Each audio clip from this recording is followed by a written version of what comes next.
Hi, I'm Laura Andre and welcome to Fixette. Today we're going to learn how to drain and flush our water heater. Did you know that you should flush your water heater about every 6 months to prevent the buildup of sediment from harming your tank?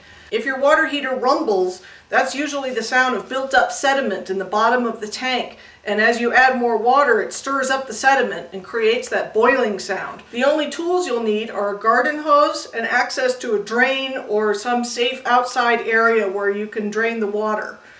Now, some people think it wastes water to drain and flush your water heater, but really you're extending the life of your water heater, and manufacturers usually recommend doing this about every 6 months, and it's time to do ours because our water heater is rumbling like crazy. Now, the first thing you're going to want to do is turn off the water supply to the water heater. Most water heaters have a cold water inlet pipe where you can turn off the water. Mine doesn't, so I have to turn off the water at the main water valve, which is located right here. So I'm going to just turn this off. It's going to take me about 20 turns to shut off the water supply to the water heater. The next thing you want to do is turn off the gas, because you don't want the gas to be trying to heat the water that you're using to flush the tank. If you have an electric water heater, simply unplug it at this stage, but we'll need to turn off the gas at the water heater gas valve, which is located right here, and we simply turn the dial to off. Next, we're going to want to hook up a simple garden hose to the outlet valve, the drain valve, located at the bottom of the tank.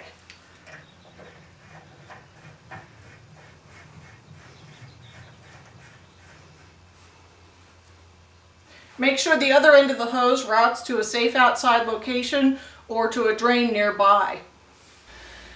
Now, before we open this valve, we'll need to create a way for air to get into the tank. And we can do that by simply opening up a hot water faucet inside the house. Okay, we've got a hot water line open, and we're going to go ahead and open up the drain valve and let this water out. Now, depending on the size of your tank, it may take 5 or 10 minutes to drain all that water out. And it's best to keep an eye on it because that water's hot and you don't want any kids getting in the way or getting injured by that water. As you watch the water come out, don't be surprised to see these whitish, gray, clear chunks of sediment that have been building up in your tank. That's why you're flushing it.